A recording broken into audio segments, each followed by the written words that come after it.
필로폰은 이제 뭐 한 번만 투약해도 기소해버리는 경우가 많은데 아주 특별하게 이 사람 좀 딱하다 싶은 사정이 있을 때는 가끔씩 뭐 이렇게 선처해주는 경우들이 있습니다. 그러니까 외국에서 마약 투약도 했었었고 그걸 뭐 밀수를 해가지고 국내에 들여왔었는데 기소유예를 했던 적이 있어요.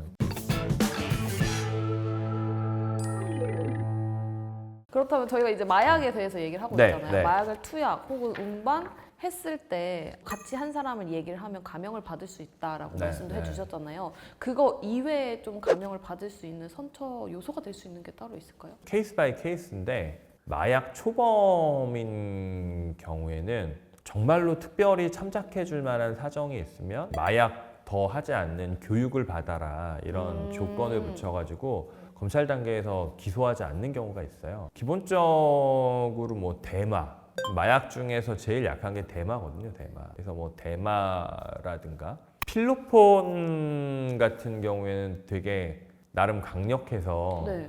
필로폰은 이제 뭐 한 번만 투약해도 기소해버리는 경우가 많은데 아주 특별하게 이 사람 좀 딱하다 싶은 사정이 있을 때는 가끔씩 뭐 이렇게 선처해주는 경우들이 있습니다. 근데 예전에 저도 이제 무슨 그러니까 외국에서 마약 투약도 했었었고 그걸 뭐 밀수를 해가지고 국내에 들여왔었는데 기소유예를 했던 적이 있어요. 제가 선임이 돼서 사정을 들어보니까 뭐 워낙에 딱한 사정들이 있고 다시는 재범하지 않을 수 있다라는 확신이 들면 그런 경우에는 선처해주는 경우가 있거든요. 마약 사건에서 이제 선처가 되려면 제일 중요한 게 다시는 마약을 안 할 거다라는 확신을 검사나 판사한테 줘야 돼요. 그러려면 그냥 저는 이제 마약을 안 하겠습니다라는 말만 가지고는 잘 안 돼요. 내가 앞으로는 마약을 안 할 수 있는 상황이나 사정 같은 거를 이렇게 잘 만들어 줘야 돼요. 그러니까 저는 이렇게 생각해요. 이제 마약 사건은 처음에 부인하는 사람 되게 많거든요. 처음에 부인하다가 뭐 소변 검사나 모발 검사 해가지고 양성 반응이 나오면 그때부터 뭐 인정을 하고 또 이제 수사 단계에서는 완전히 뭐 소위 얘기하는 뭐 쌩 까는 수준으로 거짓말을 하다가 막상 재판에 되면 재판 첫날에 자백합니다 이런 경우도 많아요. 네. 구속 송치돼서 구속 기소된 경우에 거의 대부분 자백합니다. 근데 이제 아주 간혹 가다가 자백 안 하는 사건도 있어요. 네. 자백을 해도 자기 형량이 너무 높을 것 같은 사람들은 끝까지 부인하는 경우 있습니다. 그러다가 이제 형량이 좀 올라가곤 하죠. 아 그러다가 형량이 올라가요? 아 그럼요. 이게 자백하고 부인하는 거는 형량 차이가 많이 나요. 그럼 자백하면 좀 자백하면 좀 깎아주기도 깎아주는 건 사실은 민소시 대학하게 자백하는 거랑 부인하는 거랑 형량 차이 얼마나 나야 될 것 같아요? 자백을 했을 때 2년이라면 부인하면 10년? 되게 엄격하다. 괘씸죄로 때려버려.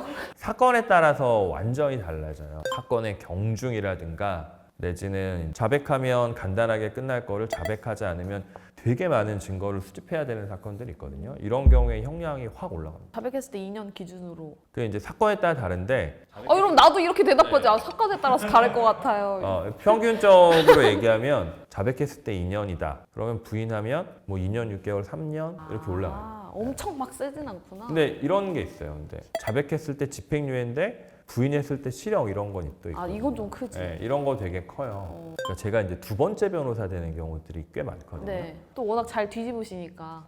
잘 뒤집진 않아요. 길을 이렇게 잘 찾아야 되거든요. 이제 1심에서 실형 받고 난 다음에 찾아오는 경우들이 종종 있어요. 네. 이제 내용을 딱 보면 부인할 상황이 아니에요. 근데 이제 끝없이 부인하는 경우들이 있어요. 그런 경우 1심에서 실형이 나요. 제일 대표적인 게 성범죄 이런 사건 같은 경우에 보면 가족들도 있고 그러다 보니까 본인이 자백하기 힘든 경우가 되게 많거든요. 그렇죠. 그러면 끝까지 부인하게 돼요. 그래서 경찰에 처음 조사받으러 갈 때 부인하고 그런 다음에 또 검찰에 조사받으러 갈 때 또 부인하고 법정에서도 부인하고 이런 경우가 많거든요. 근데 요즘에는 불구속 수사를 많이 해요. 네. 그러다 보니까 옛날 같으면은 구속할 사안을 불구속 상태로 수사하고 기소하는 경우가 많거든요. 그러다 보니까 본인이 그렇게 부인해도 되는 줄 알아. 불구속으로 하니까. 네, 불구속으로 하니까. 그러다가 이제 1심에서 바로 법정 구속되는 경우가 되게 많아요. 그런 상태에서 이제 법정 구속이 되고 나니까 변호사도 약간 레벨이라는 게 있을 수 있잖아요. 네네. 1심에서는 되게 낮은 레벨에 내지는 뭐 변호사 내지는 법조인 경력이 별로 없는 이런 분들을 선임해서 이제 사건을 맡겼다가 실형이 딱 나고 나면 경험도 많고 좀 믿을 만한 변호사를 찾아오는 경우들이 그쵸. 되게 많습니다. 네네. 뭐 그래갖고 이제 2심에서 누가 찾아왔는데 내용을 보니까 경찰 단계에서부터 자백했어야 되는 사건이에요. 그래갖고 그분이 거의 2년 가까운 실형을 받았어요. 경찰 단계에서부터 빨리 자백하고 피해자랑 합의하고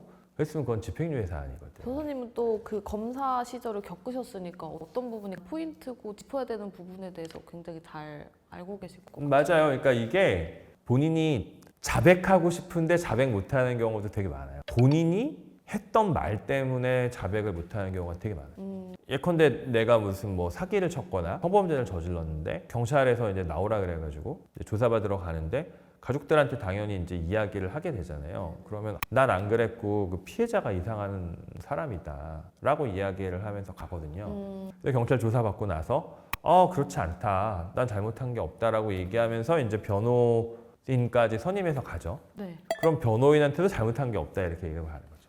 그럼 변호사는 이제 경험이 좀 있는 사람이면 일단 알았다고 얘기한 다음에 네. 몇 가지 이렇게 이야기를 하면서 스스로 생각할 시간을 줍니다. 그러니까 저 같은 경우엔 이렇게 해요. 당신이 얘기하는 건 뭐 알겠는데 뭐는 어떻고 뭐는 어떻고 뭐는 어때서 수사 재판 실무상 이건 아마 혐의가 인정될 거다. 이렇게 얘기를 해줘요. 네. 우리 같은 사람들은 이제 그 고소장 보고 피의자가 조사받을 때 옆에 가서 잠깐 앉아 있으면 혐의 인정되는지 안 되는지 바로 알거든요. 근데 이제 본인은 이미 기존에 했던 말이 있어서 그걸 뒤집고 자백하기 진짜 어렵죠. 그럴 것 같아요. 저도 알고 있는 게 번복하면 오히려 더 안 좋다 이런 얘기를 많이 들으니까. 근데 뭐 거짓말하다 자백하면 괜찮아요. 여기서 이제 길 잘못하면 실형 나고 그러는 거죠. 근데 이게 옛날에는 수사 단계에서 구속을 했기 때문에 수사 단계에서 신속하게 이거를 포기할 걸 포기하고 인정할 건 인정하고 이렇게 됐었어요. 근데 요게 이제 수사 단계에서 사람을 구속을 안 하다 보니까 법원 단계로 뒤로 약간 밀리게 됐어요. 그러다 보니까 이게 얼핏 보면 수사 단계에서 불구속하고 나중에 재판에서 혐의가 인정되면 뭐 그때 되는 게 좋은 거 아니야? 이렇게 생각할 수가 있는데 이렇게 해서 혐의를 부인하면서 가면 사건이 되게 늘어져요. 그러면 수사 단계에서 빨리 자백하고 했으면은 1년 뭐 이렇게 끝났을 일이 네. 뭐 2년, 3년씩 막 걸려요. 엄청 오래도 걸리는 네. 거. 본인의 인생에서도 자기가 수사받으면서 하는 기간이 1년 될 게 3년 막 4년 막 이렇게 되는 거예요.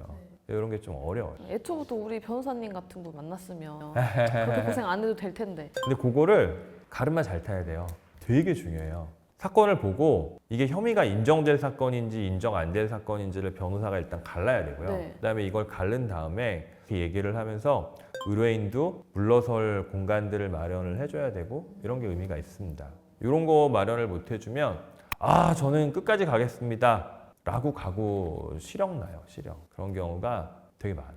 그러면 저 궁금한 게 있는데 이렇게 BJ 세화처럼 마약으로 구속 송치가 됐는데 만약에 변호사님 찾아왔어요. 네. 그럼 수임하실? 수임 안 할 이유가 전혀 없죠. 그래요? 그럼요. 억울한 사람도 있거든요. 네. 얘기 들어보고 변호사는 두 가지를 하는 거죠. 이제 사람이라는 게 잘못할 수 있거든요. 그럼 잘못한 거는 인정하고 피해 최소화하는 걸 해라. 약간 이런 거죠. 이제 제가 민소 씨한테 때렸어요. 네. 그래놓고 난 때린 적이 없다.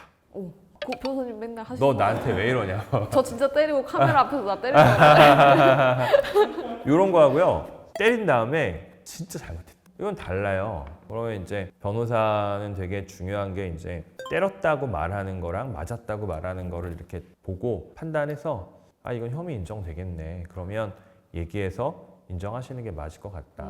이렇게 정리를 해주고 네.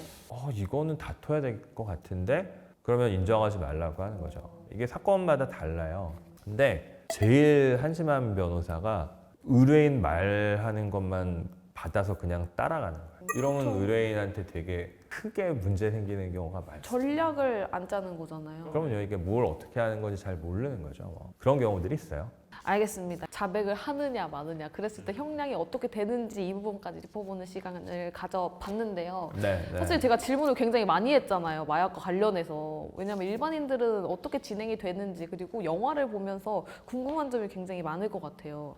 그러면 제가 대신 여쭤봐 드릴 테니까 댓글을 많이 남겨주세요. 댓글 많이 남겨주시면 저희랑 PD님이랑 같이 얘기를 해서 재밌는 댓글이나 아니 와 이건 진짜 좀 궁금할 만한데 하는 거를 가지고 와서 제가 꼭 여쭤볼 테니까 구독, 좋아요, 알림 설정까지 해주세요.